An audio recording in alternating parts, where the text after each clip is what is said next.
Hola teleamigos y teleamigas. Hoy en Para mi Cura, un tema que pienso que es uno de los más bonitos que hay en nuestro mundo, en nuestra sociedad.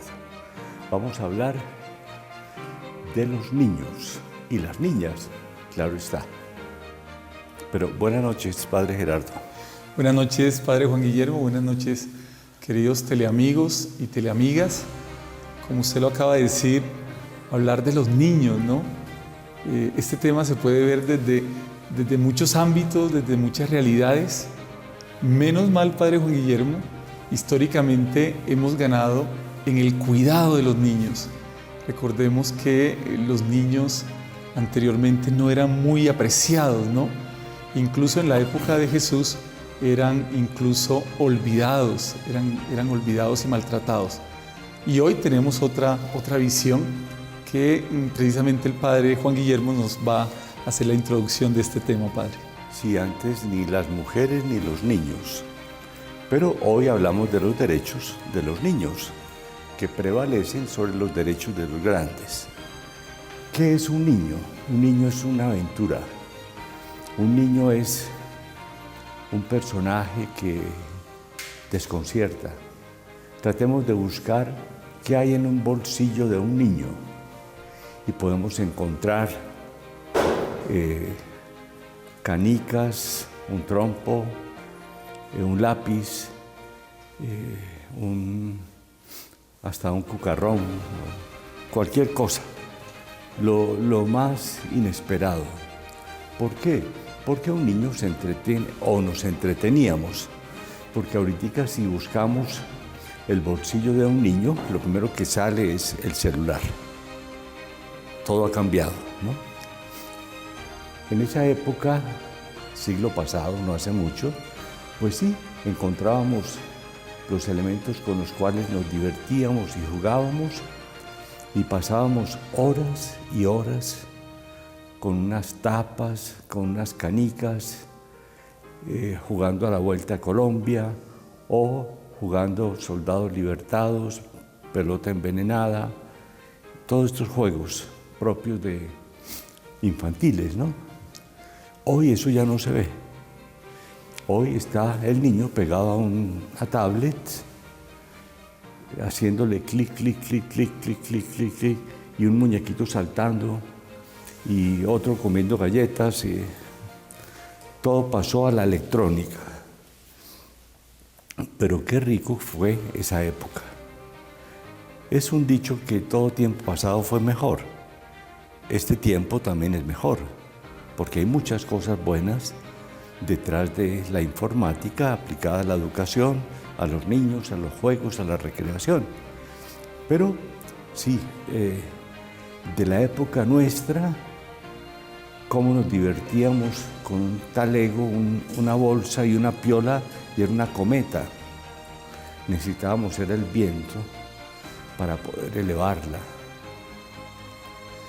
Jugar a escondidas, correa envenenada, de toda clase de golosa, semana, bueno, tantas cosas bellas que nos enseñaron en el colegio, en el barrio, la policía infantil, y que disfrutábamos tanto.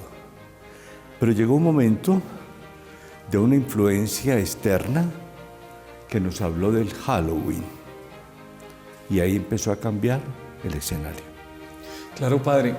El Halloween no le hacemos mucha fuerza a eso, Padre, y veníamos nosotros conversando eso, porque tiene muchos elementos que podríamos llamar de una cultura pagana, de una cultura utilitarista y una cultura mercantilista que nada tiene que ver con la visión cristiana de la vida, de la infancia, de los valores.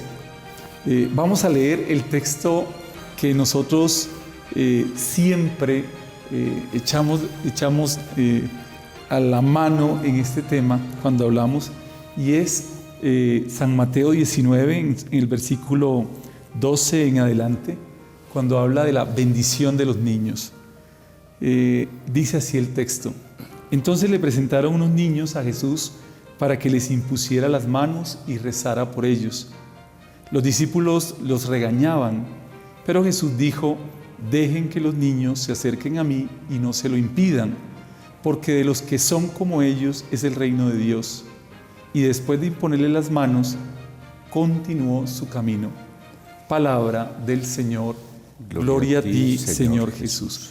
Padre, un dato de este texto es esa acción de bendecir. La acción de bendecir es muy importante porque los niños se los presentaban a Jesús para que Jesús orara por ellos, para que Jesús les diera la bendición.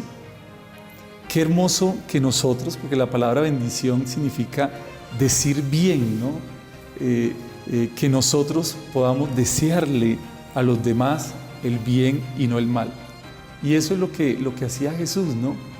Orar por esos niños, imponiéndole las manos, para que la vida de esos niños fuera distinta. Y es que cuando uno es niño, Padre, uno es una esponja. Y siendo una esponja, uno recoge tanto lo positivo como lo negativo. De ahí la importancia de unos buenos papás, de una buena familia, que sea el hogar cálido, como dice la Iglesia, de virtudes, de historias de alegría, de historias de aventuras, de historia de amor. Padre, quiero contarle una historia. El recuerdo más bello que tengo yo de mi infancia con respecto a mi papá fue que fuimos a una finca y era de noche y teníamos que atravesar un río. Y mi papá, teniendo yo 4 años, 5 años, me tomó cargado, me tomó en sus manos y atravesamos el río. Y cómo ese recuerdo para mí es sanador. Y ese recuerdo para mí llena de alegría y de bendición mi infancia. Es muy grato, ¿verdad?, escuchar los testimonios de cómo fue nuestra infancia. De hecho, ustedes allá empiecen a charlar y a recordar y a compartir con quienes los acompañan cómo fue su infancia. Y verá que encontramos elementos comunes. Vamos a una pausa.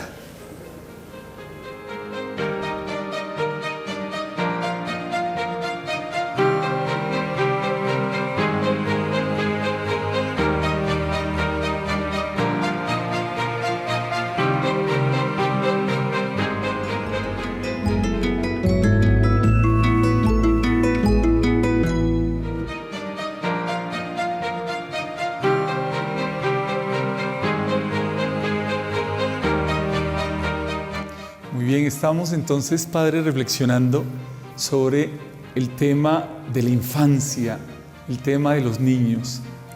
Para mi cura, para tu cura, hacernos como niños. Decía el texto evangélico de San Mateo, Jesús decía, hay que volvernos como niños. Si no somos como ellos, no alcanzaremos el reino de los cielos. Y es precisamente que los niños tienen unas características que nosotros de adultos estamos llamados a mantener. La confianza ilimitada en el Padre Dios, la sencillez y la pureza de corazón. En eso hay que confrontar nuestra vida con la de los niños. Pero Padre, estábamos hablando ahora de esas historias maravillosas que nos marcaron nuestra infancia y que de adultos recordamos con alegría y con amor. Padre, una historia de su infancia, Padre. Pues mi papá me compró una bicicleta. Costó 50 pesos.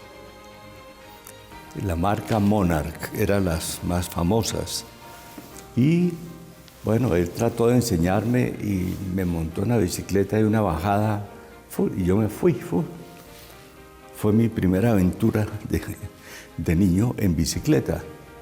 Esa bicicleta duró muchos años, no sé dónde terminaría.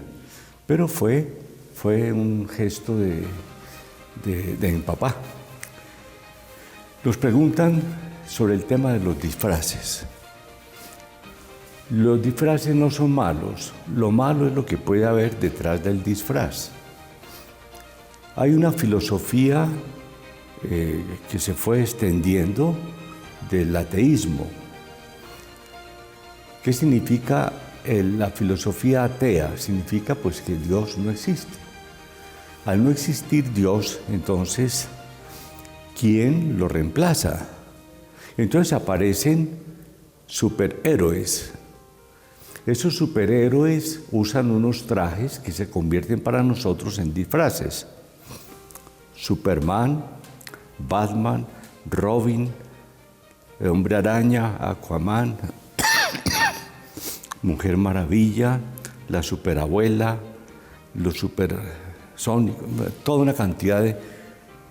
Son seres humanos, pero casi divinos, que solucionan todo, no tienen problemas ni con alturas, ni con profundidades, ni con velocidades, ni con fuerza.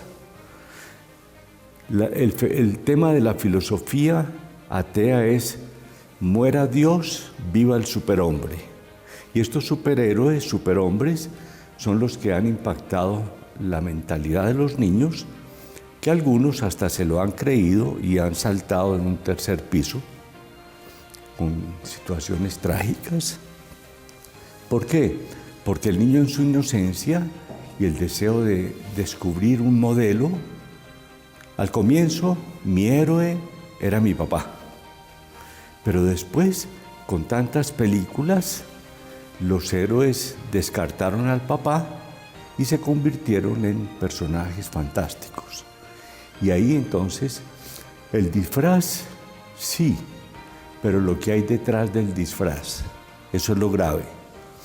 Ahora, la creatividad para disfrazarse.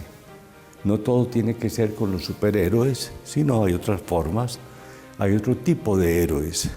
Tampoco quiero decir que tienen que ser angelitos, no. Si a alguno se le ocurre ser angelito o angelita, pues muy bien. O si se le ocurre disfrazarse del Papa Francisco, de sacerdote o monjita, o de campesino, o de herrero, en fin, tantas cosas que hay de oficios que nos permiten descubrir disfraces. Padre, muy bien. También nos hacen una pregunta sobre a qué edad es mejor bautizar a los niños. Desde Duitama, esta pregunta. La Iglesia ha tenido una evolución, ¿no? Anteriormente los primeros cristianos se bautizaban ya mayores, a ejemplo de Jesucristo, ¿no? A partir del siglo IV, la Iglesia va entendiendo que esa gracia bautismal, que lo que se recibe en el Espíritu Santo, en el bautismo, que son los frutos del Espíritu Santo, que es la gracia, ¿no? Es mejor recibirla desde niños, ¿no?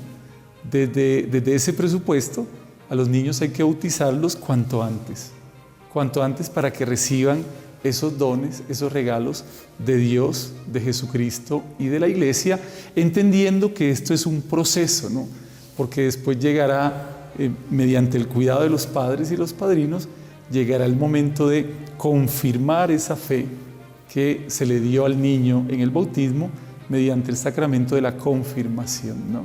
Anteriormente, sacramento de la comunión, pero esto es una estructura, ¿no? Es lo que la Iglesia llama los sacramentos de iniciación cristiana, que son esos 3, de tal manera que también hacemos la invitación, ¿no? Si uno se bautizó, pero no ha recibido la confirmación, pues entonces ahí tiene una deuda de amor con Jesucristo. Mira, Gerardo, estamos hablando de una fiesta humana, pues social, de los niños, pero nos pone el tema de la fe. ¿Qué tiene que ver entonces la fe con esta fiesta de los niños? Resulta que la fiesta de los niños son las vísperas de Todos los Santos, porque el 1 de noviembre celebramos en la liturgia a todos los santos que ha habido en el mundo, en la historia, fiesta de Todos los Santos. Y entonces, por influencias medio paganas, se pasó a unas vísperas distorsionadas, a veces con sentido satánico o aprovechada por grupos satánicos. Pero en nosotros está el darle el sentido y recuperar lo original. Las vísperas de la fiesta de los santos, para los niños entonces, bueno, la fe no está fuera de esta celebración. Y yo haría una propuesta. Bueno, en familia vamos a celebrar la fiesta de los niños ¿cómo la celebramos mejor? Y yo propondría un momento de oración por los niños. Hay niños que están sufriendo hambre. Hay niños que están sufriendo en estas marchas que están haciendo desde Chile hasta Estados Unidos a pie. Y los niños ahí con sus papás caminando, etc. Entonces vamos a orar por esos niños que parece que no tuvieran un futuro claro. Por los niños que están en los hospitales, niños con cáncer, niños que sufren por alguna enfermedad. Bueno, vamos a orar por ellos primero. Y si vamos a orar por ellos primero, nos ganamos la fiesta. Y la fiesta va a ser con dulces, con chocolatinas, con algunos regalos y fiestas y juegos. A veces sin salir de la casa se puede pasar una fiesta muy linda. O en el conjunto residencial, poner de acuerdo a los padres de familia que entiendan de esto una manera nueva de celebrar. Claro que sí, Padre. En algunas cosas hemos avanzado, en otras hemos retrocedido. Vamos a una pausa y volvemos.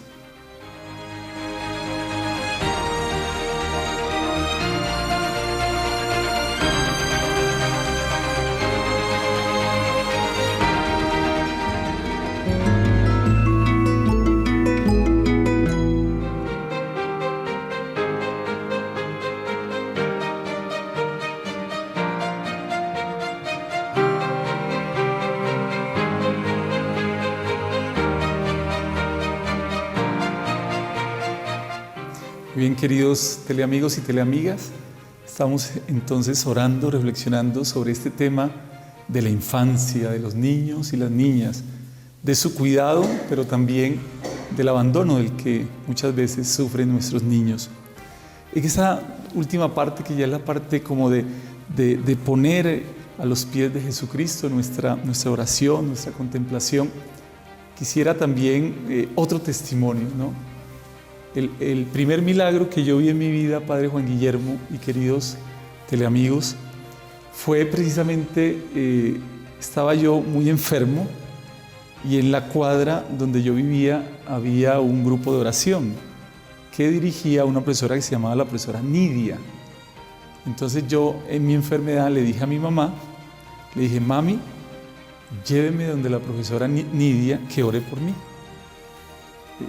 Mi mamá me cargó nuevamente, fuimos a la casa de la profesora Nidia oró por mí y era tanta la fe de este niño, que era yo, que quedé sanado. Ese testimonio nos puede ayudar para que nos demos cuenta cómo la fe sencilla de un niño no la debemos perder, Padre. Yo tengo un testimonio al contrario. Yo No grande, se sanó, Padre. Yo grande, y un niño me impuso las manos.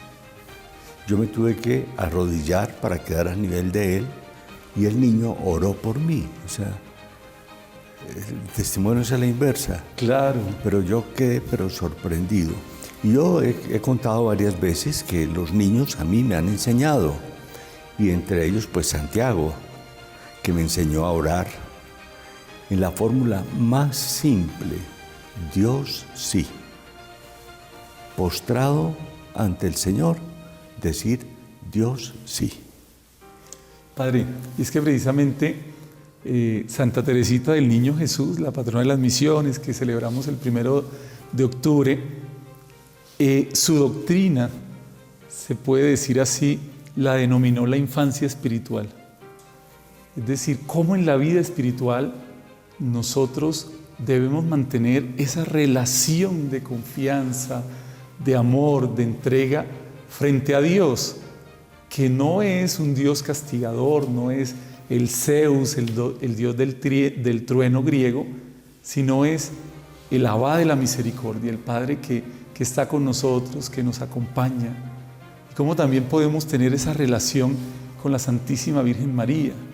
Ella es nuestra Madre, nosotros somos sus hijos, y ahí nace una espiritualidad, un caminito, como dice Santa Teresita del Niño Jesús, un caminito del abandono y del amor puro, en diálogo con nuestro Señor. Yo aquí quisiera hacer un reclamo en favor de los niños. No les tiren dulces, porque ellos no son perritos ni pollitos para pelearse por un dulce. Mirándole a los ojos, que Dios te bendiga, este es tu regalito. Pero eso de que les tiran como para que se vuelva una agazapera ahí, ¡ay!, que eso es inhumano, ¿no? Si van a hacer algo por los niños, háganlo bien. Si no van a hacer algo bien, mejor no hacer nada. Pero con cariño, con detalle, con proximidad. Y también a los papás pedirles que al final de la noche evalúen cómo les fue, qué aprendieron, qué descubrieron, qué encontraron, con quién van a compartir. Porque cargar con un paquetado de dulces es intoxicarse también. ¿Con quién van a compartir? Es una vivencia de transformar todo esto que nos trae la cultura, a veces para consumir, para comprar más, transformar eso desde el horizonte cristiano. Lo que usted decía, padre, cómo el Día de los Niños, pues cómo hacer un encuentro con ellos, ¿no? Un encuentro que deje enseñanzas, un encuentro que deje huella en nuestros corazones. Pero fíjate también, Gerardo, que la fiesta de los niños creció y ahora es de los grandes. Y ve uno en la calle a los grandes disfrazados, pero entonces ya no es con dulces, sino con cervezas y licor. Qué triste que demos ese espectáculo y ese mal ejemplo a unos niños que están comenzando a descubrir la generosidad, la alegría, el triqui, en fin, esas cosas que se escuchan en la fiesta de los niños, porque los grandes empezaron a apropiarse de su fiesta. Claro, padre, porque no hay nada más pedagógico que el testimonio, ¿no? Nosotros tenemos el deber, tenemos la obligación de darle buen testimonio a los niños, ¿no? Por eso la iglesia ha entrado en este último tiempo con todo el tema de la protección de los menores, volviendo a recordar que los niños son muy importantes, que hay que cuidarlos y que tiene que tener un adulto responsable al frente. Ya el tiempo se nos agota. Esto es como... ya. Vamos entonces a encomendar a Dios estas jornadas de fiestas de los niños para que sean muy humanas y cristianas. Que lo pagano quede para los que no creen, pero para los hombres y mujeres de fe, padres de familia, educadores, esta fiesta de los niños sea un encuentro con Jesús, que también fue un niño. Jesús crecía en estatura, en sabiduría y en gracia, para que todos nuestros niños también vayan creciendo así, en estatura, en sabiduría y en gracia. Muy bien, padre. Vamos a terminar con el Salmo 130, que fue el salmo que inspiró a Santa Teresita del Niño Jesús y su infancia espiritual, y que lo podamos nosotros leer en familia con nuestros niños. Señor, mi corazón no es ambicioso ni mis ojos altaneros. No pretendo grandezas que superan mi capacidad, sino que acallo y modero mis deseos como un niño en brazos de su madre. Espero en Israel, en el Señor, ahora y por siempre. El Señor les bendiga y les proteja a todos y les permita vivir una jornada muy feliz y cristiana, en el nombre del Padre, y del Hijo, y del Espíritu Santo. Amén. Feliz noche para todos.